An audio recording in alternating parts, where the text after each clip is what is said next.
بسم اللہ الرحمن الرحیم۔ السلام علیکم۔ میں آج بات کروں گی کہ معاملات پر مسلمان خرید و فروخت اور دوسرے معاملات میں قسمیں کھانے سے بہت بچتے ہیں۔ جھوٹی قسمیں کھانا اللہ تعالیٰ کے نام کی توہین ہے۔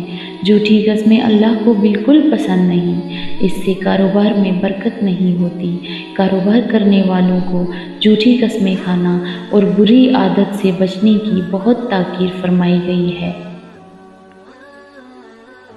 چنانچہ رسول اللہ صلی اللہ علیہ وسلم نے فرمایا، خرید و فروخت میں زیادہ قسمیں کھانے سے بچو، کیونکہ اس سے اگرچہ دکانداری خوب چلتی ہے لیکن بعد میں یہ برکت کھو دیتی ہے، اس لیے اس سے بچنا چاہیے۔